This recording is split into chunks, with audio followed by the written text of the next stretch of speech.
AudioJungle. Saudos irmãos, com a maravilhosa paz de nosso Deus. Mais uma vez aqui estamos nessa semana, nesse encontro que temos semanal para juntos estarmos meditando na palavra do Senhor, nas lições de escola sabatina, a qual vem trazendo para nós grandes histórias e mais conhecimento da palavra de Deus. Somos abençoados porque temos essas lições, porque estamos buscando a palavra do Senhor e buscando cada vez mais melhorar, olhando para o passado, para não cometer os mesmos erros no futuro. Meus irmãos, sejam bem-vindos e que Deus te abençoe.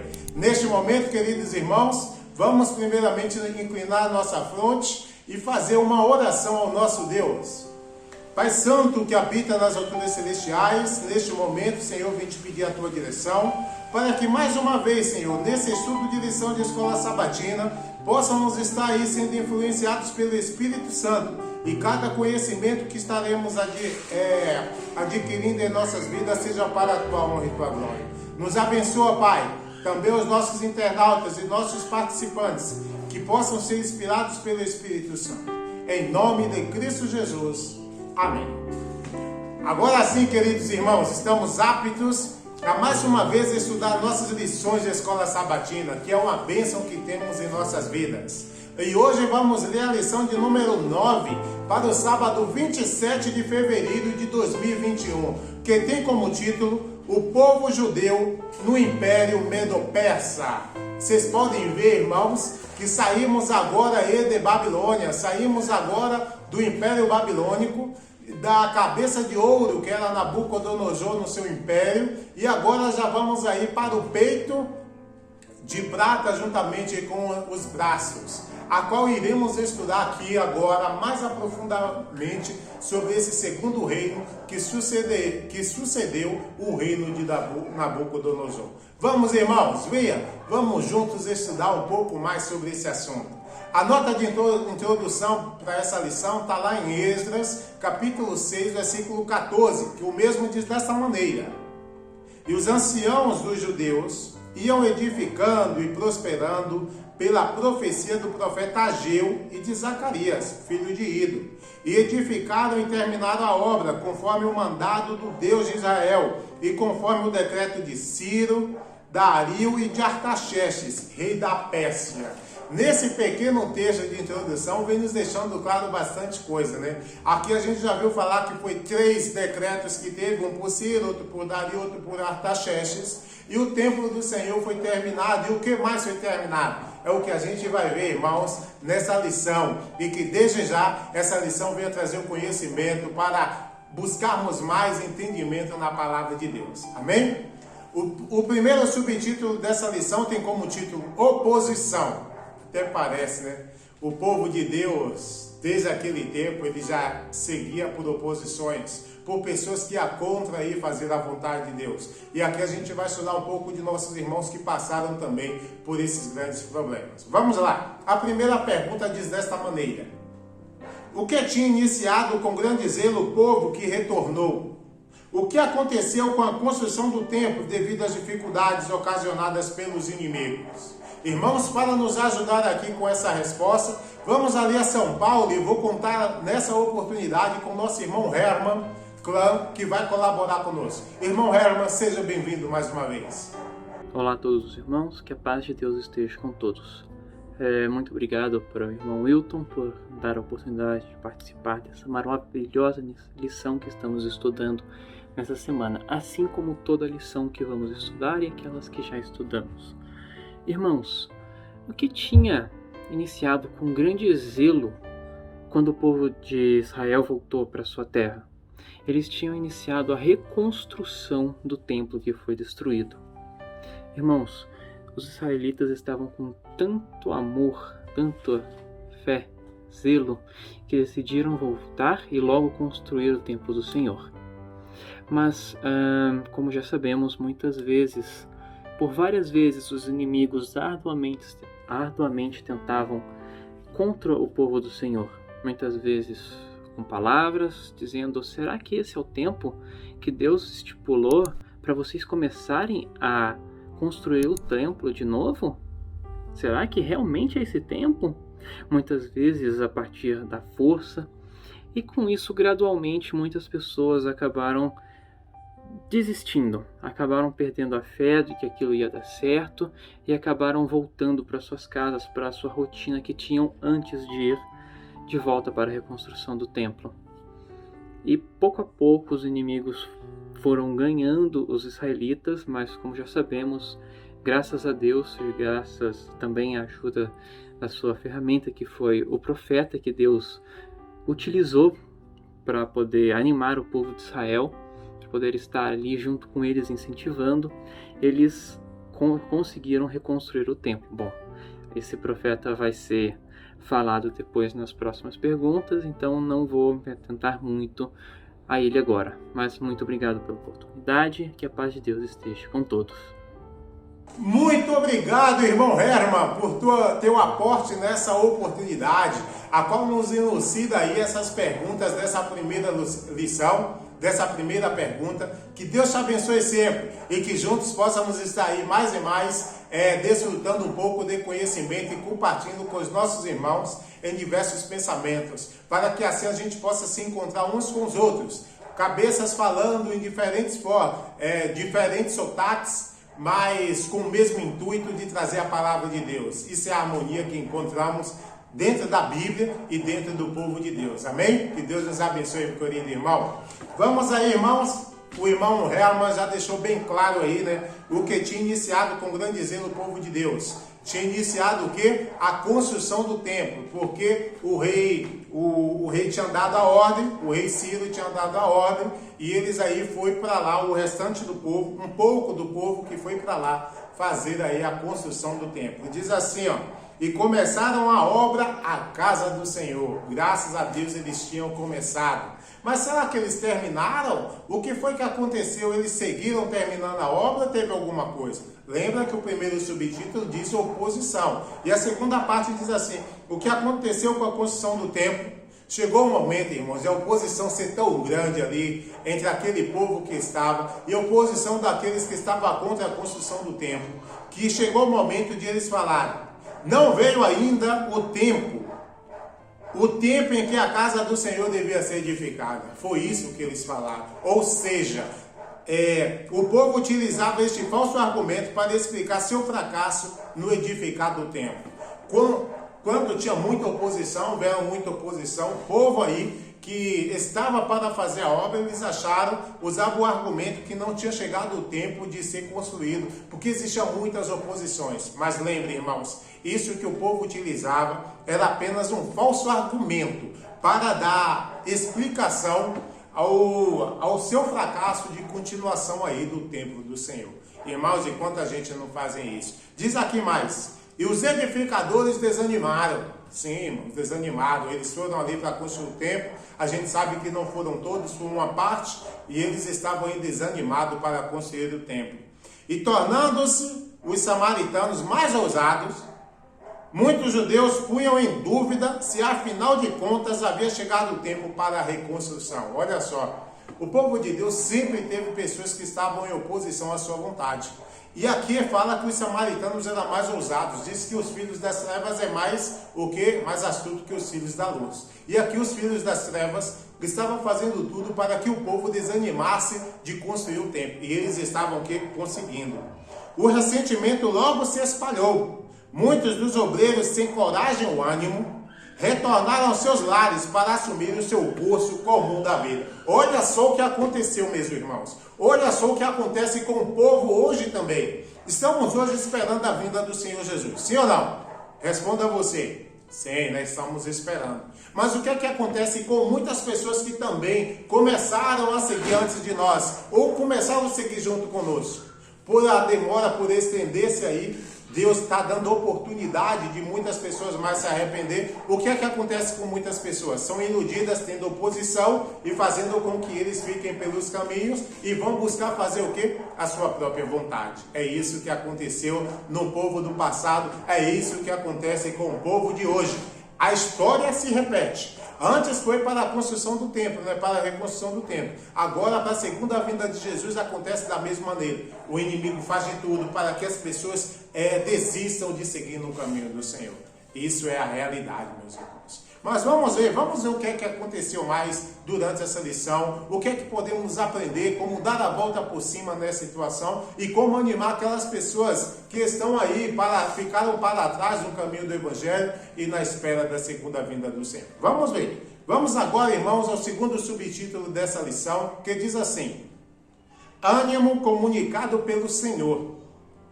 Segunda pergunta: a quem chamou o Senhor nessa crise? Que mensagem enviou o Senhor por seu meio? Vamos lá. Para nos ajudar aqui com essa resposta, eu quero convidar aí a nossa irmã Elaine, lá do Piauí, que vai colaborar conosco nessa resposta dessa lição. Irmã Elaine, seja bem-vinda mais uma vez e aporte conosco, irmã, um pouco, nos elucide aí essas respostas que estamos necessitando. Vamos lá.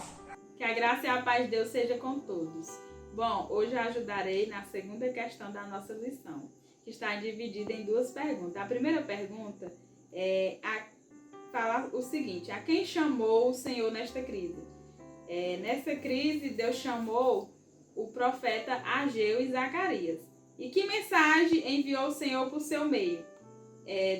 Deus enviou uma mensagem de alerta, revelando para aquele povo a causa das suas dificuldades.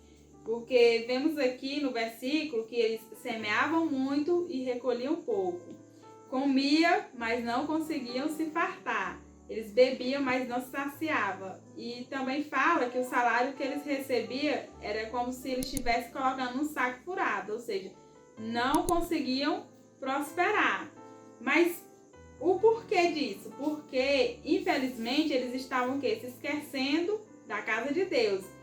No versículo também fala que Deus falou que por causa da minha casa que está deserta, enquanto cada um de vós corre à sua própria casa. Ou seja, eles estavam preocupados com as coisas materiais deles e estavam esquecendo de ir ao templo, estavam esquecendo de Deus, estavam se distanciando de Deus. Então, essa foi a mensagem que Deus enviou por meio de Ageu e Zacarias, para aqueles povos pudessem saber o porquê que eles estavam com essa dificuldade, que era justamente por deixar o templo de Deus quase abandonado.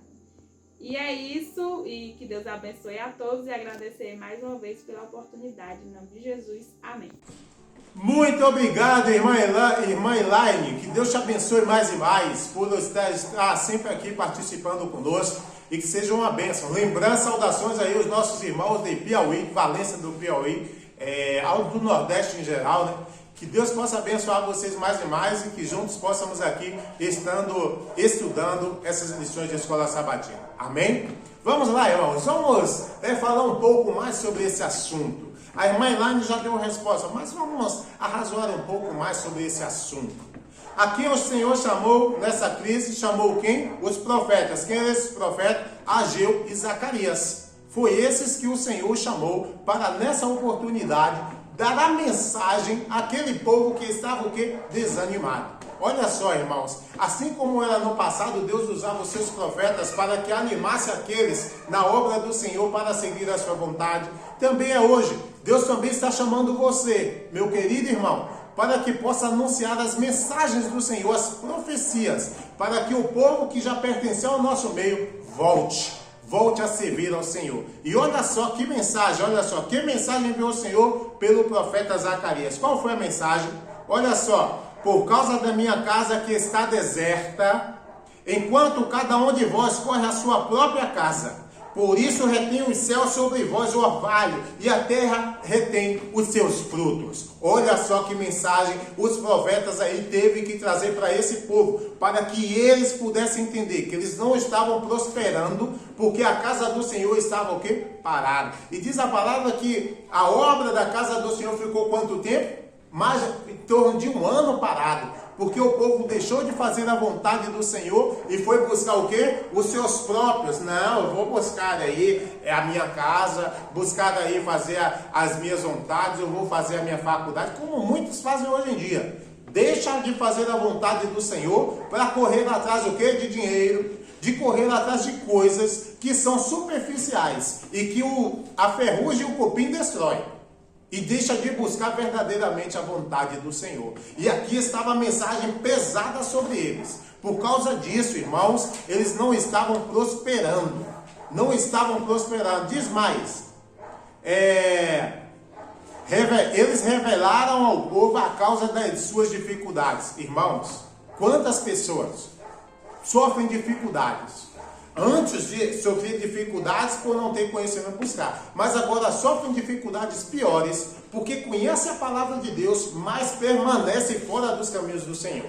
Essas pessoas acabam sofrendo. Muitas pessoas até acham que tem aí a vitória que tanto queriam, mas no final os corações estão pesados, estão com as mentes desanimadas e acabam entrando em sérias depressões e não conseguem a felicidade que tanto deveriam. Por quê? Porque deixou de buscar em primeiro lugar o reino de Deus, para que as suas outras coisas vos sejam acrescentadas. No povo de Israel aconteceu a mesma coisa. Aconteceu isso, irmãos. Olha só, por mais de um ano o templo foi negligenciado e quase abandonado. O povo habitava em seus lares e tudo fazia para alcançar prosperidade temporal. É isso que o mundo hoje busca, prosperidade temporal. Deixa as coisas de Deus para lá. É isso que acontece. E olha só, mas a sua situação era deplorável. Por mais que trabalhassem, não prosperavam. E vou dizer mais, o desejo de fugir da pobreza tem-vos levado a negligenciar o templo. Mas essa negligência acarretou sobre vós o que temeis. Ou seja, não, a gente fica aí fazendo as coisas do Senhor, a gente não busca o nosso, com medo do que da pobreza. Mas quanto mais eles deixavam de fazer a vontade do Senhor, que foi dado por Deus, mais a pobreza vinha sobre eles. Eles não prosperavam. Meus irmãos, aqui tem grandes ensinamentos para nós. Não deixemos de buscar em primeiro lugar o reino de Deus. Porque se tu busca, tu que conhece a palavra de Deus, busca outras coisas, deixa o caminho, deixa o arado e olha para trás, a coisa vai ficar feia.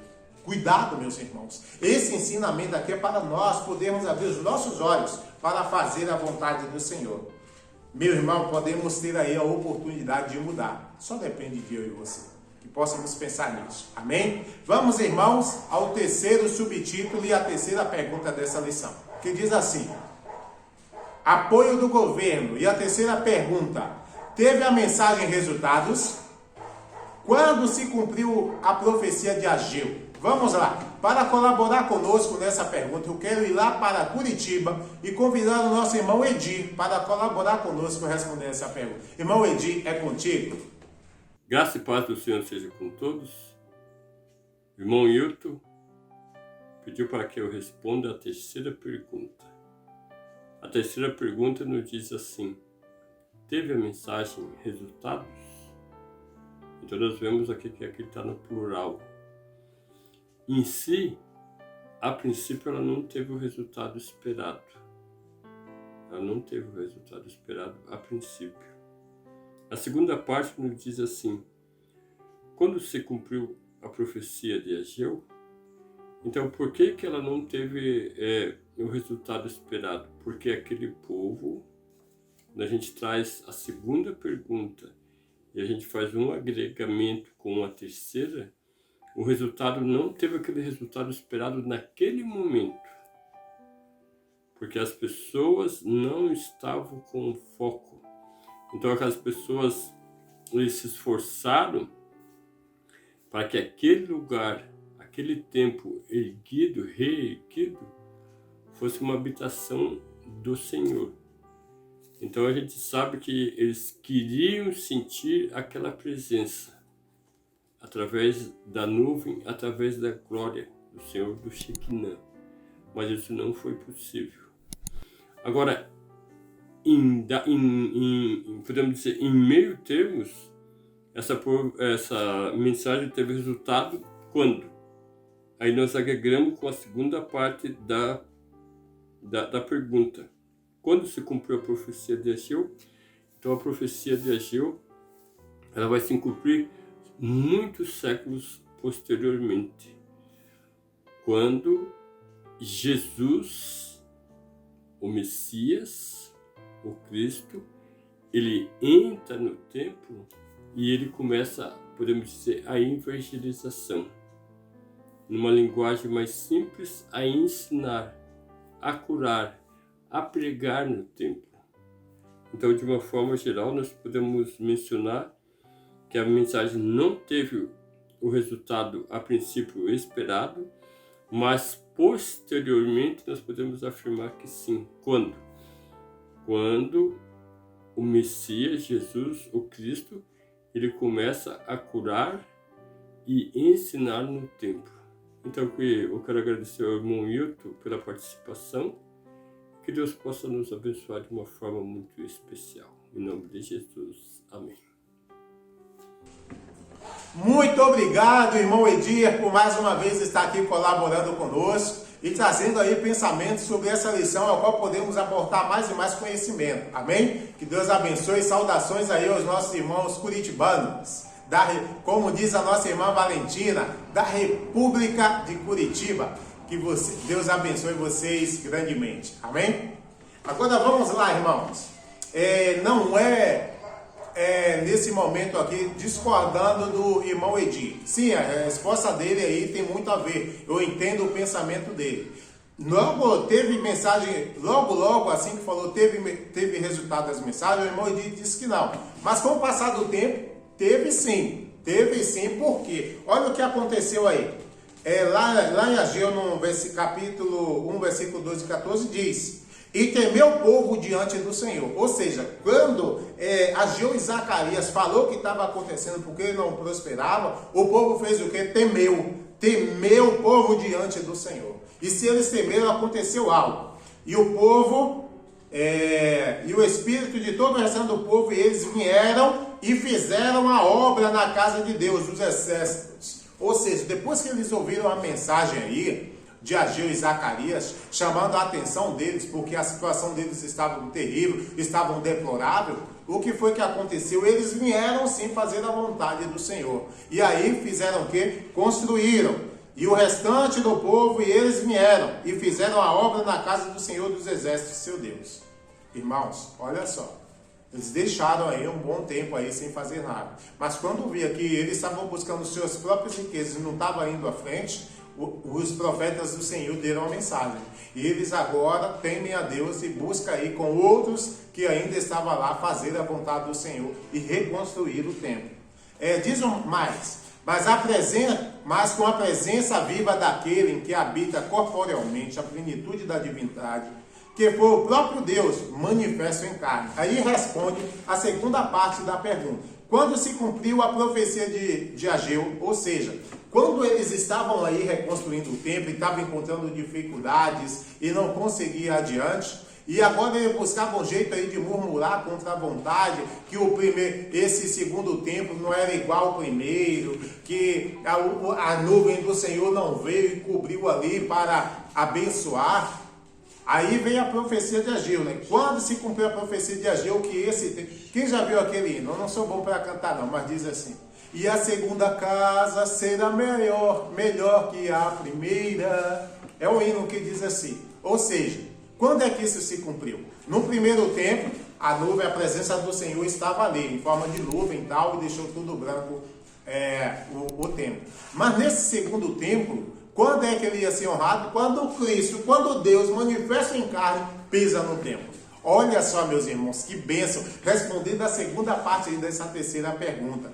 O desejado de todas as nações havia em verdade chegado a seu tempo, quando o homem de Nazaré ensinava e curava nos pátios sagrados. Então essa profecia se cumpre quando Jesus agora vem à terra e se manifesta ali e começa a pregar e começa a curar no templo. Irmãos, a profecia do profeta se cumpriu aí. Que bênção, meus irmãos. Que possamos nós ter o desejo aí de crer na palavra do Senhor e seguir fazendo a vontade dele.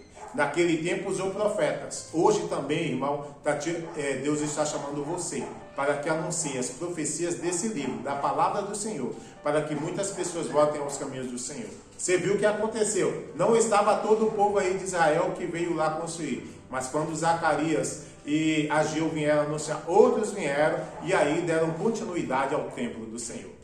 que muitas pessoas que estão afastadas do Evangelho possam voltar aos caminhos de Deus e vir agora fazer a vontade. Mas depende, irmão, como eu e você está anunciando a palavra de Deus. Amém? Que Deus te abençoe para fazermos isso. Vamos agora à quarta pergunta dessa lição, que diz assim: por quem e quando se deu o segundo decreto para continuar a reconstrução do templo? Olha só, tinha sido dado o primeiro decreto, né, ali por Ciro, e agora veio o segundo decreto aí dado por Dario. Dario foi quem dá aí novamente. Ele vai lá buscar os líderes e vê que tinha dado a oportunidade de reconstruir. Agora ele vai lá e bota outro decreto dizendo que era para continuar o templo e para a reconstrução do templo. Isso, quando aconteceu, foi por volta aí do ano 519 a.C. O povo aí começou a trabalhar novamente para que a palavra do Senhor fosse cumprida. E foi usado aí o rei Dario para que desse aí a oportunidade para continuar o templo. Então, irmãos, que bênção. E olha o que diz mais.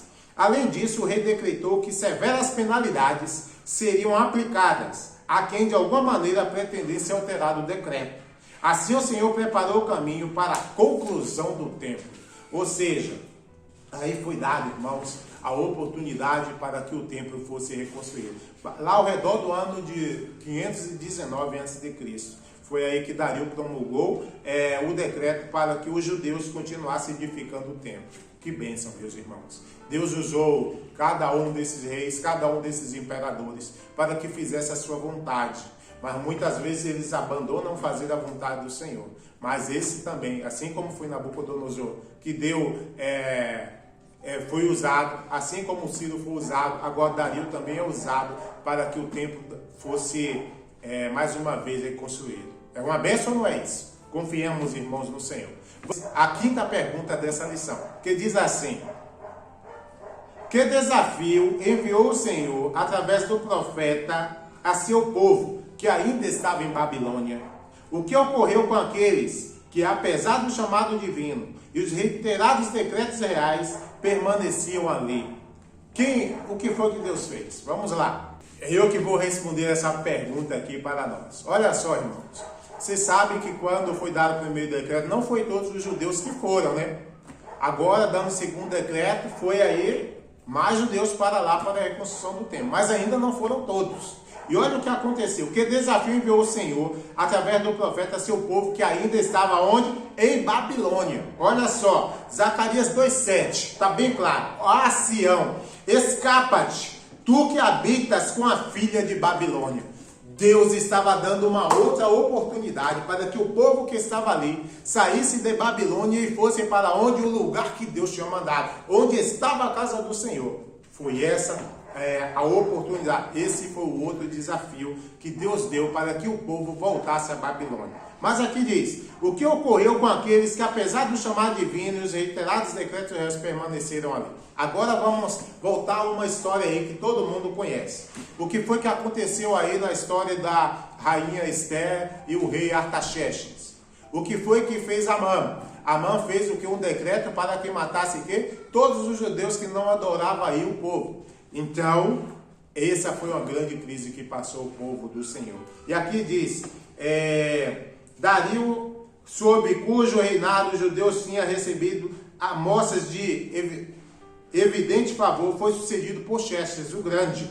Foi durante seu reinado que aqueles judeus que haviam deixado de atender a mensagem para fugir foram chamados a enfrentar terrível crise. Tendo recusado tomar vantagem do caminho de escape que Deus havia provido, foram agora postos face a face com a morte. Ou seja, Deus está dando oportunidade. Assim como deu oportunidade ao povo de Israel que ainda estava em Babilônia, também está dando oportunidade ao povo de Deus que ainda está em Babilônia, e dizendo: escapa-te para tu não morrer.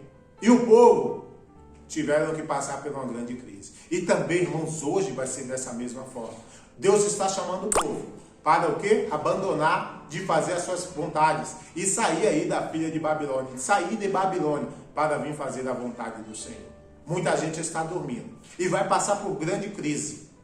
Deus, ele inspirou aí a Zacarias que se empenhassem com os exilados para que voltassem. E muitos deles não quiseram vir e tiveram que passar por situações difíceis. Meus irmãos, eu e você temos que agora um grande peso sobre nós, para levar, um peso não, uma grande virtude de levar a mensagem do Senhor àquelas pessoas que estão desviadas dos caminhos de Deus, chamando eles a saírem de Babilônia e vir se juntar ao povo, ao remanescente fiel.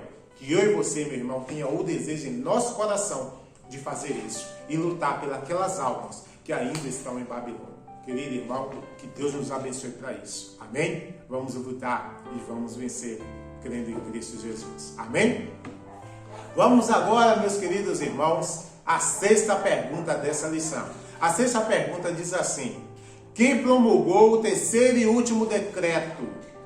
Quando? Que documento escrito entregou o monarca ao sacerdote Esdras? Para colaborar conosco, respondendo essa pergunta, eu quero ir ali ao Peru, com o nosso irmão e missionário, o irmão Kaique Gomes, que vai colaborar conosco a resposta dessa lição. Missionário Kaique, é contigo essa oportunidade. Elucide para nós. Olá, meu nome é Kaique Gomes e que a paz de Deus esteja em vossos corações. Para mim é uma alegria poder participar e colaborar uma vez mais com o Departamento de Multimídia da Lição de Escola Sabatina da Associação Brasileira. Hoje me corresponde a pergunta de número 6 e eu vou dividir a pergunta 6 em 3 partes, ok? Pergunta 6, parte 1. Quem promulgou o terceiro e último decreto? De acordo com os versículos da nossa lição de Escola Sabatina, disse que edificaram e terminaram a obra conforme ao mandato de Deus, e também conforme ao decreto de Ciro e Dario e de Artaxerxes I, rei de Pérsia. O 7º ano do reinado de Artaxerxes I começou no outono do ano 458 a.C. e terminou no outono do ano 457 a.C. Esdras se refere ao 7º ano de Artaxerxes com base no calendário de outono a outono. E Esdras, ele deixou a cidade de Babilônia no primeiro dia do primeiro mês do 7º ano de Artaxerxes. E Esdras chegou a Jerusalém no primeiro dia do 5º mês do 7º ano de Artaxerxes. Pergunta 6, parte 2. Quando? Bom, o terceiro decreto ou ordem é dada por Artaxerxes I no seu 7º ano, e isto é 457 a.C. Essa ordem não pode referir-se à reconstrução do templo, pois ele foi concluído e dedicado em março do ano 515 a.C. Os eventos registrados já estudamos na semana passada, na passagem de Esdras 4, capítulo 4, versículo 7 e 23. E nos fala de uma insatisfação por parte dos samaritanos devido ao fato de os judeus estarem reedificando aquela rebelde e malvada cidade e vão restaurando os seus muros e também reparando os seus fundamentos.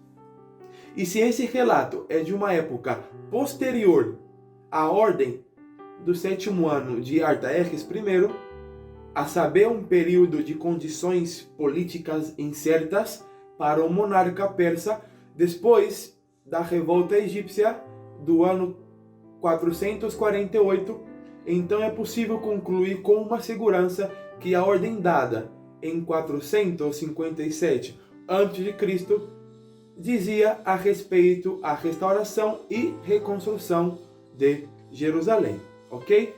Pergunta 6, parte 3. Que documentos escritos entregou o monarca ao sacerdote Esdras? Bom, somos informados aqui que Esdras foi um professor culto na lei de Deus, por não ter tido oportunidades de exercer suas funções de sacerdote, e dedicou-se ao estudo da palavra de Deus, e agora ele teve uma chance de usar o que aprendeu. Você pode ver que ele foi descrito assim em vários lugares da história.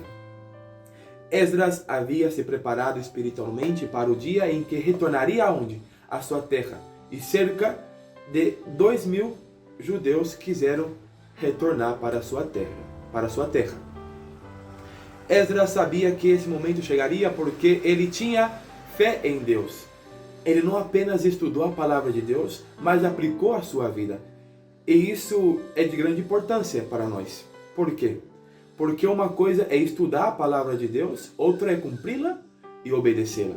Ele queria ensinar aquela palavra, ele queria que o povo conhecesse suas leis e decretos. Então, o rei Artaxerxes emitiu um decreto para que Esdras e seus companheiros pudessem retornar às suas cidades. Não era um mandato para eles irem, mas uma permissão para cada um seguir seus desejos de acordo com a orientação de Deus. Evidentemente, Esdras teve um testemunho fiel perante ao rei Artaxerxes, que se referiu a Deus como Deus de Israel. Foi dado autoridade para nomear magistrados e juízes. O decreto foi entregue a ele e os preparativos para o velho foram finalizados. Notavelmente, esse decreto revelou uma grande referência a respeito por Deus. Ok? Então, Esdras liderou uma delegação em seu retorno a Jerusalém e não era tão numeroso quanto a primeira delegação, mas aparentemente um grande número de líderes da nação estava retornando nesse segundo grupo. Em nossa pergunta e estudo de hoje, a pessoa e a obra de Esdras, aquele mestre da palavra de Deus, foram destacados. Mas acreditamos que o verdadeiro protagonista tem sido Deus e a sua palavra. Podemos observar a influência da palavra de Deus nos níveis mais elevados da decisão daquele reino no qual os israelitas passaram seus anos de cativeiro. A palavra de Deus transformou o coração de um rei pagão que evidentemente tinha um conhecimento de Deus que não apenas o inspirava,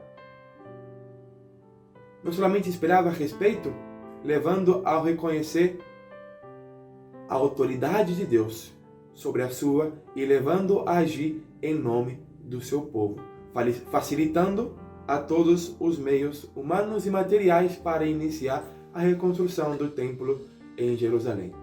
Que o Senhor nos ajude e que o Senhor nos abençoe e que o Senhor nos dê sabedoria para cada dia compreender essas histórias que ficaram como experiência para nossas vidas.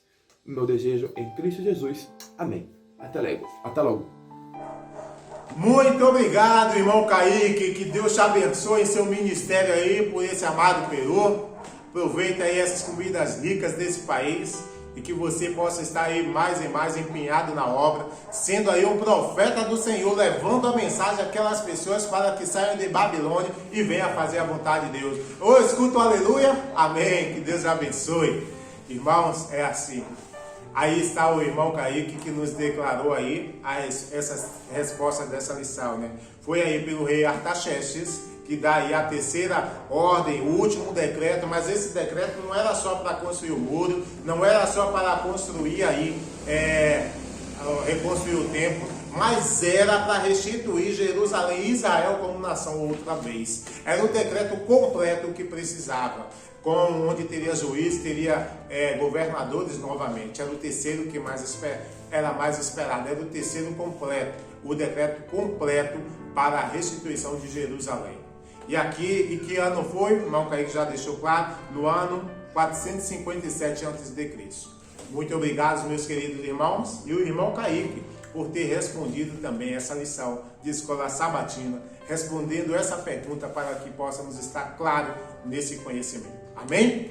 Vamos agora, meus queridos irmãos, ao último subtítulo dessa lição e última pergunta também. Declive do Segundo Império. A sétima pergunta diz dessa maneira: o que levou à queda do Império Medo-Persa? Para nos ajudar com essa resposta, eu quero convidar aí o nosso irmão Itma, ali de São Paulo, para colaborar conosco. Irmão Itma, é contigo, irmão. Olá, um bom dia a todos, boa tarde, boa noite, depende da hora que estão assistindo. Muito obrigado, irmão Wilton, pela oportunidade de mais uma vez estar aqui para poder responder a mais uma pergunta da lição. E agora então chegamos na última pergunta, a pergunta de número 7, que tem por subtítulo Declive do Segundo Império. E a pergunta diz assim: o que levou à queda do Império Medo-Persa?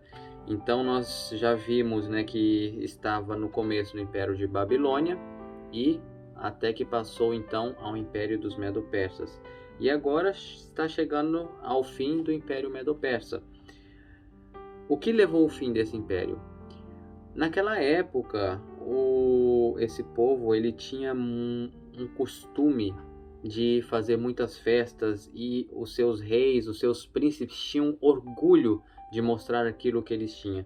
Se nós lemos aqui em Esther, fala que o rei fez um banquete a todo o povo, desde o maior até o menor, e mostrava ali as tapeçarias que eram de pano branco, verde, azul, pendentes de cordões de linho fino e púrpura, argolas de prata, colunas de mármore, leitos de ouro e de prata. E o beber era uma lei. Eles deviam beber, porque assim tinha ordenado o rei expressamente a todos os oficiais da sua casa. Então eles tinham esse costume de fazer essas festas. E um dos motivos, né, que levou ao declínio do Império Medo-Persa foi esse. Aqui fala que, na nota, se o rei tivesse mantido sua dignidade real praticando hábitos de temperança, nunca teria dado essa ordem, mas tinha a mente afetada pelo vinho e não pôde proceder sabiamente. Provavelmente essa ordem de que está falando sobre a ordem contra o povo dos filhos de Israel, né? Contra o povo judeu, aonde entre eles estava Esther. E aí nós vemos no começo desse livro, né, como começa a história de Esther. E não só esse rei, mas muitos reis eles acabavam exagerando em sua autoridade. Nós temos aqui na nota da lição anterior, na nota da pergunta 2, que fala assim: em vez de ser protetora dos homens, tornara-se Babilônia opressora, orgulhosa e cruel. As palavras da inspiração, descrevendo a crueldade e a avareza dos governantes de Israel, revelam o segredo da queda de Babilônia e a de muitos outros reinos desde que se principiou o mundo. Então, não só de Babilônia, mas de muitos outros reinos, também da Medo-Pérsia, e assim muitos outros reinos acabavam maltratando, em vez de seguir a vontade de Deus, que Deus tinha proposto no início, acabavam se desviando. Então era necessário que eles saíssem de cena e assim eram cumpridas as promessas. Então nós vemos aqui, chegando no final dessa lição, né, mais uma vez como o Império Medo-Persa então chegou ao seu fim. Por causa de orgulho, por causa de intemperanças, aqui principalmente, né, pela mente afetada pelo vinho, mas muitas vezes nossa mente é afetada por maus hábitos no comer, maus hábitos no dormir, e isso pode acabar levando a tomarmos decisões erradas, e decisões que vão não só prejudicar a nossa saúde física, mas também a nossa saúde espiritual. E nós temos todos esses exemplos aqui, né? E que possamos nos firmar em Deus e confiar em suas palavras e acreditar nessas palavras que foram deixadas como figura para nós. Muito obrigado mais uma vez, irmão Wilton, e um abraço a todos. Muito obrigado, irmão Itmar. Que Deus te abençoe mais e mais e que possa estar sempre colaborando conosco aí, elucidando e colaborando nessas eleições. Amém? Que Deus te abençoe. Aqui, irmãos, a gente vê o declive do Segundo Império agora. E o que foi que fez esse Segundo Império cair? O irmão Itmar já respondeu para nós. Foi o quê? Os hábitos de intemperança. Sim, eles fizeram os banquetes aí bastante longos. Depois terminava um, fazia outro, fazia para as mulheres também. Aqui fala também dos excessos que eram cometidos por esse reino. Esse reino aí acabou fazendo muitos excessos, indo tudo contra a vontade do Senhor, entrando em bebedeiras, entrando em farras e deixando aí a oportunidade de fazer os caminhos, viver na pura luxúria. E aí, irmãos, esse foi as consequências que aconteceu para que esse Segundo Império pudesse cair. E esse império Medo-Persa, teve o seu poder, seu império mundial, do ano 538 a.C. até o ano 331 a.C. E aí eles caem como nação, caem como império, porque estava indo contra a vontade do Senhor. A falta de andar nos caminhos de Deus. Os excessos, tais como descritos no primeiro capítulo de Esther, não glorificam a Deus. E diz mais, este império mundial teve seu poder do ano 538 ao ano 531 a.C. Irmãos, eles perderam por extravagância, por querer fazer muitos banquetes, muitas festas, a qual não glorificam ao Senhor. Queridos irmãos, o mundo hoje busca as festas antes do que a casa do Senhor. Vivem em Babilônia porque não querem seguir aí fazendo a vontade de Deus. Isso é um perigo, querido irmão, que eu e você possa estar atento o quanto antes, para estarmos permanecendo sempre nos caminhos do Senhor e buscar mais e mais conhecimento, olhando para o passado para não cometermos o mesmo erro no futuro. Que eu e você possa ter o desejo desse em nossos corações, para sermos aí transformados de acordo com a palavra do Senhor. Amém? Que Deus nos abençoe nessa oportunidade também. E agora, irmãos, para finalizar, te convido mais uma vez a inclinar o seu rosto para orarmos ao Senhor. Pai Santo e Eterno que habita nas alturas dos céus, mais uma vez, Senhor, estamos gratos por esse maravilhoso conhecimento, por esses irmãos que foram usados pelo Teu Santo Espírito para trazer aí essas palavras a nós, para que possamos estar olhando aí e sermos transformados, Senhor. Abençoa todos os nossos internautas, todos os nossos irmãos por todo o mundo, para que possamos ser transformados, Senhor, e buscar mais e mais fazer a Tua santa vontade. É o que eu te peço, meu Deus, nessa oportunidade, em nome de Cristo Jesus. Amém. E assim, meus irmãos, te espero até a próxima semana, a qual voltaremos a estudar mais um capítulo dessa lição. Que Deus te abençoe, em Cristo Jesus. Amém.